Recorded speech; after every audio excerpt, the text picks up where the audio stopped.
आइए सुनिए, देखिए, समझिए सनातन सत्य। जैसी दृष्टि वैसी सृष्टि, दृष्टि विज्ञान। कुदरत, कुदरती रचना एवं कुदरत के कानून से शाश्वत सुख की प्राप्ति। जोधपुर के परम पूज्य महात्मा उपासक प्रोफेसर डॉक्टर सोहन राज तातेड़ के निर्देशन में सनातन सत्य। जैसी दृष्टि वैसी सृष्टि, दृष्टि विज्ञान।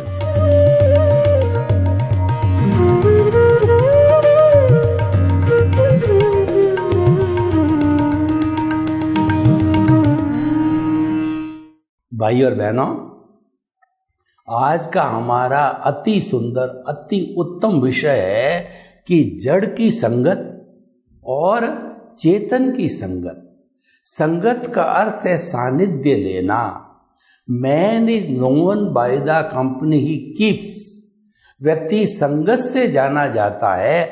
अगर आप किसी भले इंसान के पास में बैठे हो, सज्जन व्यक्ति के पास बैठे हो, तो कोई बाहर वाला व्यक्ति आपका जजमेंट करेगा कि आप भी अच्छे सज्जन व्यक्ति हो, क्योंकि जिस व्यक्ति के पास बैठे हो वह रेपुटेड व्यक्ति है, उसकी संगत ले रहे हो। इसके विरुद्ध में आप किसी पियक्कड़ या किसी जुआरी के पास में बैठे हो, अय्यासी के पास में बैठे हो, तो लोग ये अंदाजा लगाएंगे कि आप भी ऐसे ही हो, क्योंकि आप उसकी संगत ले रहे हो। इसीलिए हमें संगत का बहुत ध्यान रखना चाहिए और संगत के अनुसार ही हमारा जीवन बनता है, हमारा चरित्र बनता है। और चरित्र का मुख्य जो आधार संगत है। जो छोटे बच्चे होते हैं वो माता पिता की संगत करते हैं, माता पिता की कॉपी करते हैं। माता पिता का जैसा चरित्र होता है, अच्छा या बुरा, वो वैसे बनने चालू हो जाते हैं। इसीलिए कहा गया है, if wealth is lost nothing is lost, if health is lost something is lost, and if the character is lost everything is lost. इसलिए कैरेक्टर का बहुत ध्यान रखना चाहिए, क्योंकि हमारी भारतीय संस्कृति चरित्र प्रधान है।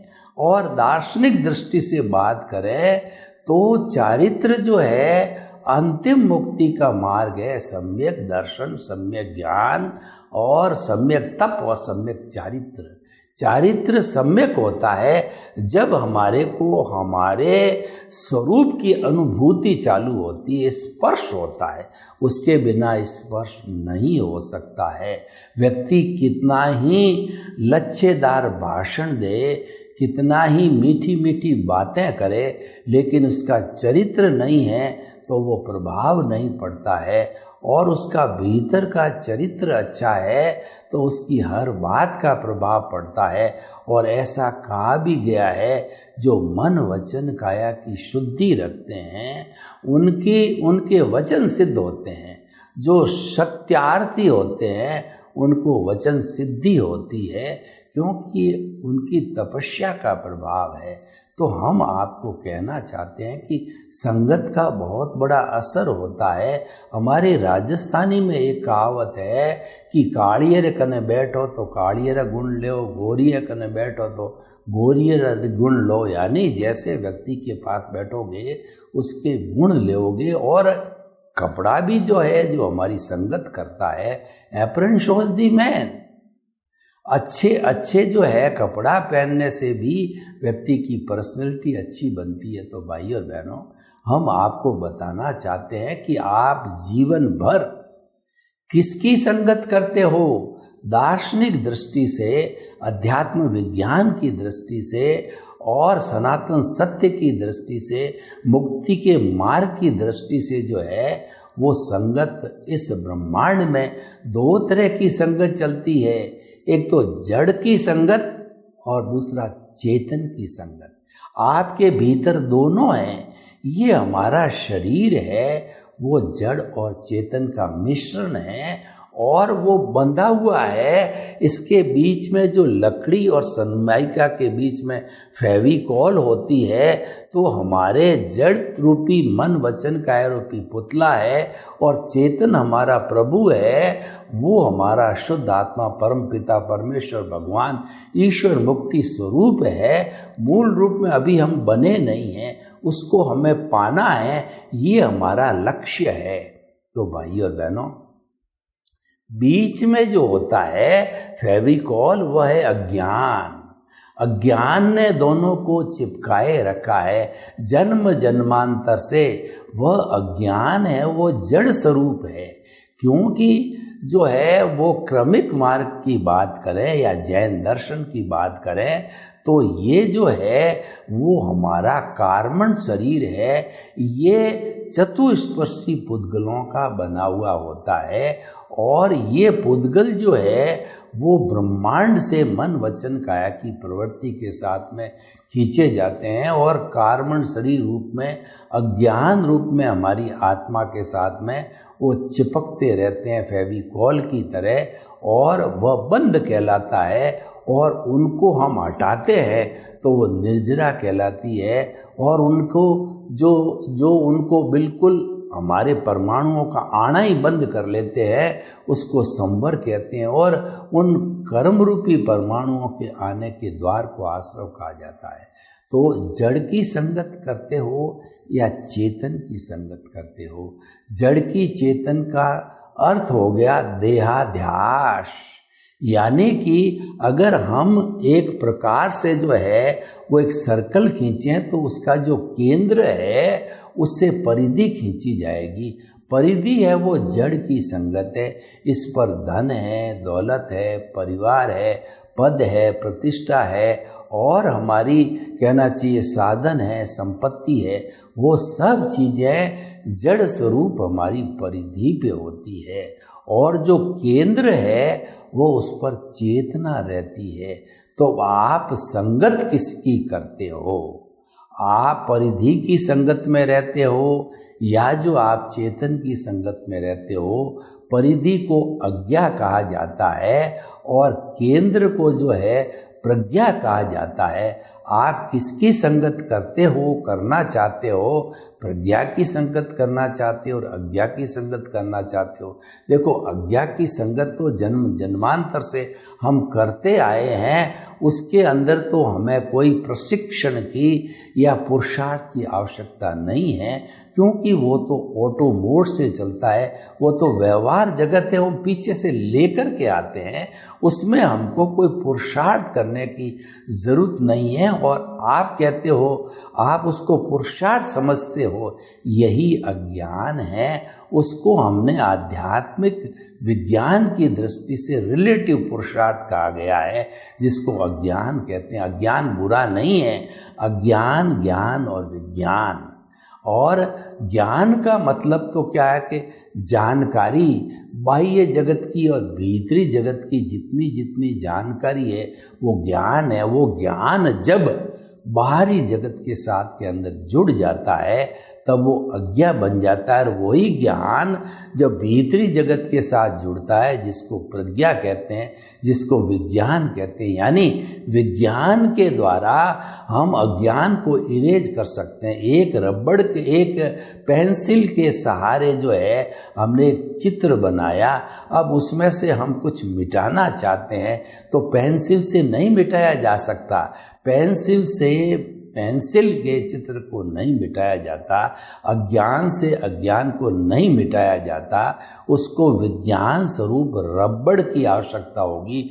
रबड़ के सहारे हम धीरे धीरे करके पूरे चित्र यानी पूरे अज्ञान को इरेज कर सकते हैं। ये बहुत सुंदर उदाहरण है कि हम जो है एप्लीकेशन करते रहे रबड़ की। वो रबड़ है हमारा सम्यक ज्ञान, सम्यक दर्शन है। और पेंसिल जिस चित्र बनाया है वो मिथ्या ज्ञान, मिथ्या दर्शन है। और वही हमारे को भटकाता है। वो जो चित्र है वो हमारा दृश्य है। देखिए, दृश्य, दृष्टि और दृष्टा, तीन चीजें होती हैं। हम खुली आंख से जो कुछ इस प्रकृति को निहारते हैं, इस ब्रह्मांड को देखते हैं, 5 इंद्रियों से वो सारा जो है दृश्य कहलाता है। वो दृश्य कब दिखाई देता है कि दृष्टि होनी चाहिए। अगर हमारा रेटिना जो फूटा हुआ है तो हम अंधे होते हैं।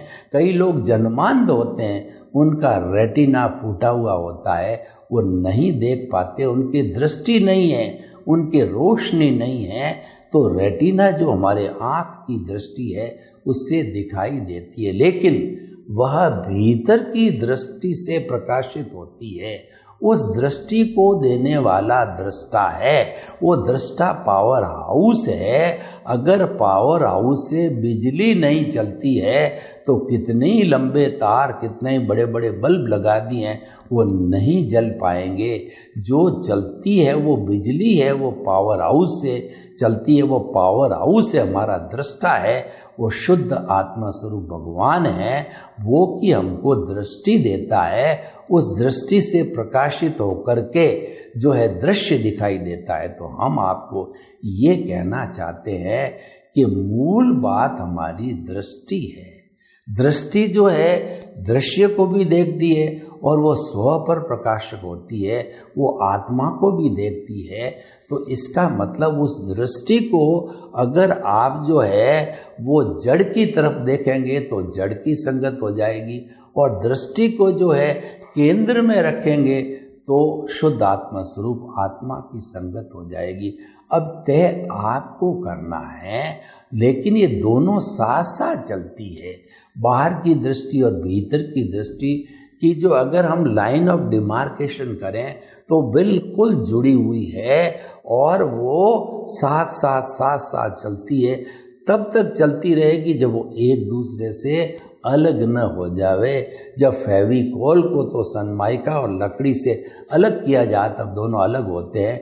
अज्ञान रूपी फेविकोल जो है वो मिट जाता है तो वह तो प्रकृति में चला जाता है, और जिसके साथ जुड़ा हुआ है शुद्ध आत्मा परम पिता परमेश्वर, वो सिद्ध शिला में विराजमान होकर के अनंत ज्ञान, अनंत दर्शन, अनंत शक्ति पूर्वक होकर के अजर अमर आत्मा के रूप के अंदर वह जो है वो आनंद का खजाना बन जाता है। फिर कभी इस जड़ की संगत में नहीं आता है। तो भाइयों और बहनों, जड़ की संगत का अर्थ देहाध्यास है, यानी जन्म से मृत्यु तक हम 5 इंद्रियों के सुख को भोगते रहते हैं और उसी में सुख मानते हैं, परंतु दार्शनिक दृष्टि से वो सुखाभास है, सुख का आभास है।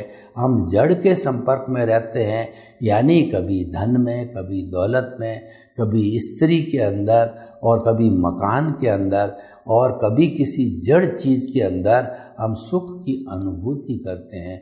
वो सुखाभास है, वो मृग तृष्णा है, वो टेम्परेरी है, वो परमानेंट नहीं है। देखिए कि जो हिरण होता है, कस्तूरी उसकी नाभि में होती है, और उसकी महक जब आती है तो इधर उधर पूर्व पश्चिम उत्तर दक्षिण भागता है, ये कहाँ से आ रही है। पर जब ज्ञानी पुरुष ये एहसास कराता है ये तुम्हारी नाभि में है, तब उसको ज्ञान होता है।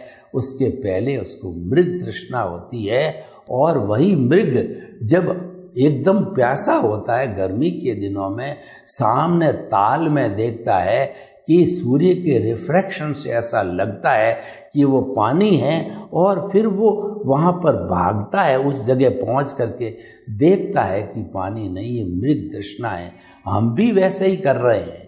ये जितना जड़ के अंदर हम सुख भुगतते हैं, ये मृग तृष्णा है, क्योंकि सुख वास्तव में हमारे प्रभु, हमारी आत्मा का जो है वो गुण है, लक्षण है, और वो भीतर विराजमान है। तो कहने का अर्थ ये कि आप आनंद की खोज बाहर कर रहे हो, वो ठीक उस बुढ़िया की तरह है। एक बुढ़िया के झोंपड़ी के अंदर उसकी सुई गुम गई, झोंपड़ी में अंधेरा था, और बाहर जो म्युनिसिपैलिटी की लाइट थी, बाहर आकर के वो देखने लगी तो एक युवक आया कि माई माई क्या ढूंढ रही हो? मेरी सुई गुम गई, ढूंढ रही हूँ। तो कहाँ गुमी माई? कि मेरी झोंपड़ी में गुमी। तो यहाँ क्यों देख रही हो? कि यहाँ पर लाइट है इसीलिए देख रही हूँ, तो हम भी वैसा ही करते हैं कि सारी चीज़ें बाहर खोजते हैं और वही जड़ की संगत है। यानी बाहरी जड़ पदार्थों के अंदर जो कि नाशवान है, जो कि गलन मिलन धर्मा है, जो कि अवस्था से जुड़ा हुआ है, जो कि हमारे भुगतान से जुड़ा हुआ है, हमारे हिसाब से जुड़ा हुआ है, हमारे उदय और प्रारब्ध से जुड़ा हुआ है, हमारे लेने देने से जुड़ा हुआ है, उसके अंदर लुप्त हो जाते हैं। और जीवन नहीं, जन्म जन्मांतर से हम ऐसा करते आ रहे हैं। तो ऐसा करते रहने से हमारी कॉजल बॉडी, कार्बन शरीर, लिंग शरीर, अज्ञान पुष्ट होता रहता है और विज्ञान जो है बेचारा शिथिल होता रहता है। हमें विज्ञान को पुष्ट करना है, अज्ञान को शिथिल करना है। और विज्ञान पुष्ट कब होगा? जब हम चेतन की संगत करेंगे। चेतन की संगत का मतलब केंद्र में रहेंगे। हम जो है वो बहिरात्मा से अंतरात्मा बनेंगे। वो अंतरात्मा प्रतिष्ठित आत्मा है, वो पुरुषार्थ करने वाली आत्मा है। उसके अंदर दो तरह का पुरुषार्थ होता है, एक लाइव पुरुषार्थ होता है और एक मैकेनिकल पुरुषार्थ होता है। जो मैकेनिकल तो हमारा उदय प्रारब्ध है, वो तो ऑटो मोड से चलता है, उसके अंदर कुछ करना नहीं होता है। जो लाइव पुरुषार्थ दो तरह का होता है, एक तो रिलेटिव पुरुषार्थ और दूसरा रियल पुरुषार्थ।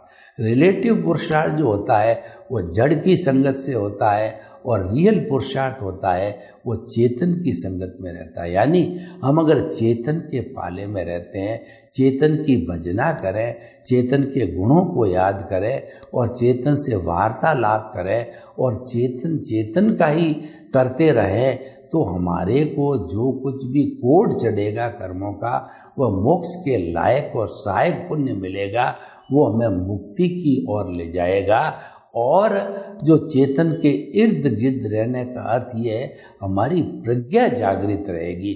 प्रज्ञा जागृत का अर्थ ये है कि हम कुदरती रचना को देखते रहेंगे। जो कुदरती रचना को देखता रहता है वह सन्यासी है और वो जड़ के जो है साथ रहता है वह व्यक्ति संसारी है। बिल्कुल सीधी डेफिनेशन है।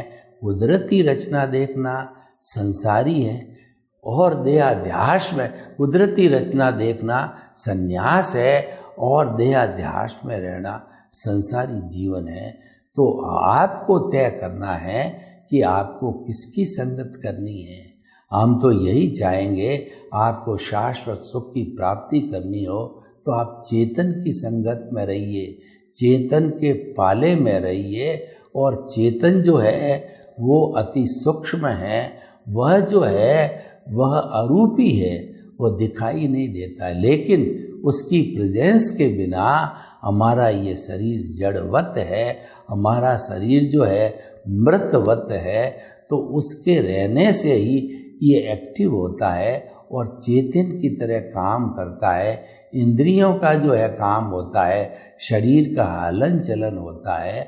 और जब ये चला जाता है, हमारा कहना चाहिए कि ये चेतन तत्व, तब वो मुर्दा बन जाता है। हमको मुर्दा नहीं बनना है, हमको तो चेतन चाहे किसी शरीर में रहे, केंद्र में हमेशा उसको रखना है। हरि अनंत, हरि कथा अनंत।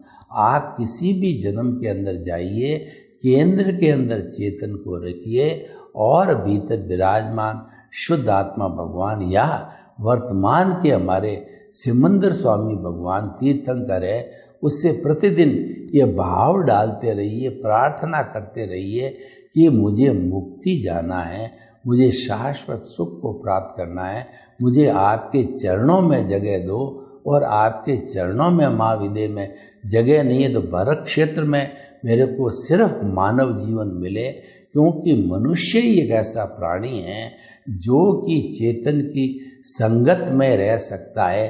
अन्य प्राणी देहाध्यास करते हैं। तो इसीलिए मानव जीवन एक दुर्लभ जीवन है और इसको तो हमारी जो वैदिक परंपरा ने उसको इतना दुर्लभ बताया है कि 8 भव निरंतर सुकृत करते रहो, तब जाके 9वां भव मनुष्य जीवन मिलता है। और इसमें कोई कोताही बरत दी तो आप जो है वह मनुष्य जन्म नहीं पा सकते हो। और उसके बाद अगर आप मिस हो गए तो 99 जन्मों के बाद के अंदर आपको मनुष्य जन्म मिलेगा, और उसमें भी कोई कोताही बरती गई तो 999 जन्मों के बाद में मनुष्य जन्म मिलेगा।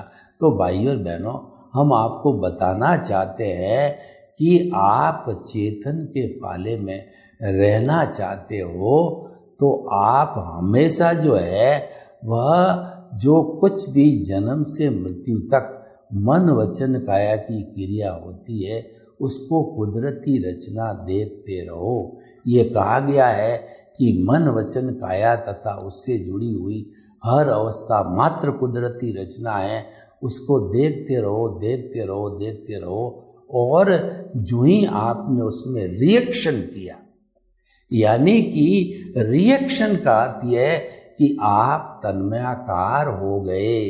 तन्मयाकार होकर के आप देहाध्यास से जुड़ गए, आप मन वचन काया से जुड़ गए, आप अज्ञान से जुड़ गए, तो अज्ञान से अज्ञान मल्टीप्लाई होगा।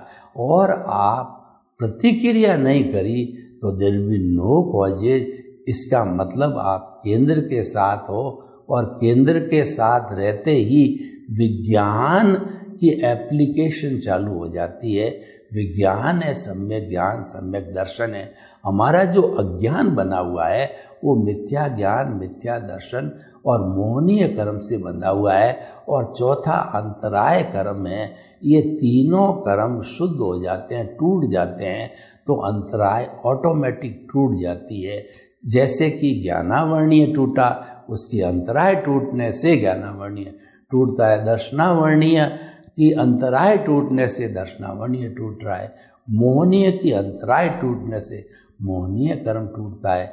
जब तीनों टूट जाते हैं तो चौथे का अस्तित्व नहीं रहता है, वह भी टूट जाता है। ये तो तीनों की हाजिरी के साथ ही अंतराय कर्म रहता है। तो भाइयों और बहनों, हमें जो अज्ञान को तोड़ना है तो सबसे पहले मोहनीय कर्म जो है वो हमारा दर्शन मोहनीय है।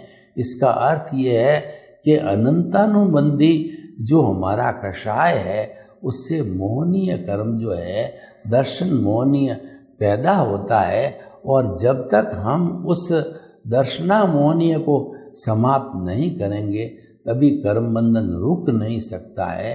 तो उसको जो है वो ज्ञानी पुरुष की मदद की सहायता से और हमारी केंद्र में आत्मा की सहायता से पुण्योदय से उसको जो है समाप्त करके हमको no ownership, no doership, no blame, no claim की स्थिति में रह करके और जो उसको समाप्त करना है। तो भाइयों और बहनों, हम आपको बताना चाहते हैं कि आप निर्णय करो, आप लक्ष्य बनाओ कि किसकी संगत में रहना है। अगर आपने लक्ष्य बनाया कि मुझे चेतन की संगत में रहना है तो ये लक्ष्य भव भवांतर में साथ चलते रहेगा। यानी कि हमारा डेवलप्ड ज्ञान दर्शन है वो कैरी फॉरवर्ड होगा। और आपने लक्ष्य बनाया कि नहीं मुझे अज्ञा की संगत में रहना है, जड़ की संगत में रहना है, अज्ञान की संगत में रहना है, तो जन्म जन्मांतर से वो तो चला ही आ रहा है, उसमें कोई नई बात नहीं है। यानी कि जड़ की संगत तो हमारे पहचानी हुई है जन्म जन्मांतर से। ये जितने भी सत्संग कराई जाती है, जितने भी धार्मिक ग्रंथ है और जितनी भी धार्मिक क्रियाएं होती है, उन सब का लक्ष्य एक ही है, मैं कौन हूँ इसकी अनुभूति कराना। क्योंकि हम जो है वो देहाध्यास में जन्म जन्मांतर से जो है वो घूमते आ रहे हैं और कभी हमने ये प्रयत्न नहीं किया आखिर मेरा स्वरूप क्या है।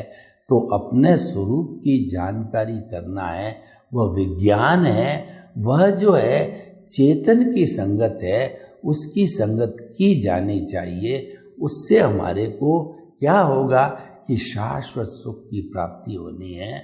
और हमारे को जो है पुरुषार्थ की बात करें तो रियल पुरुषार्थ की हाईएस्ट स्थिति हमको मिलती है। सर्वे भवन्तु सुखिनः, सर्वे सन्तु निरामया। लोग के जीवों को सुख मिले, शांति मिले, आनंद मिले, प्रेम मिले, सौहार्द मिले और हम सभी चेतन की संगत में रहें, ऐसा पुरुषार्थ करें। आपके प्रति मंगल।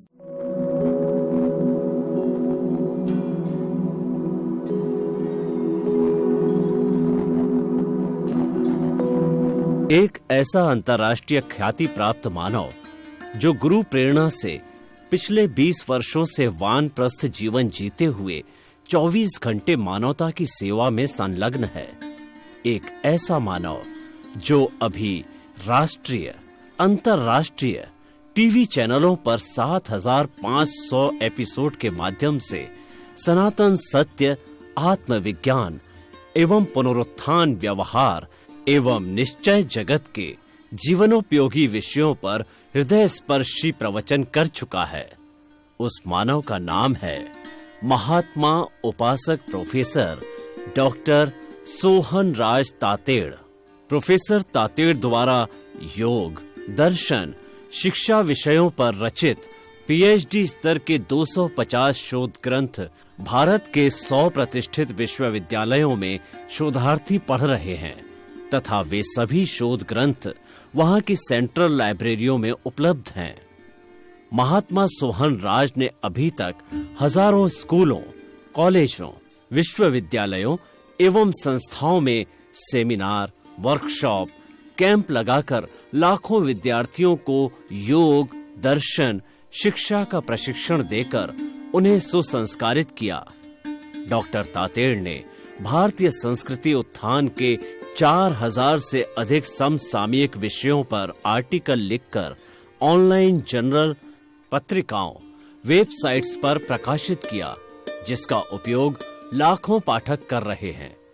उपासक तातेड़ के 5000 से अधिक आज का सुविचार, आज का शुभ संदेश, आज का मंगल भावना योग आदि चिंतन websites, Twitter, blogger, Facebook, YouTube माध्यमों से लाखों लोग अपना जीवन निर्माण कर रहे हैं।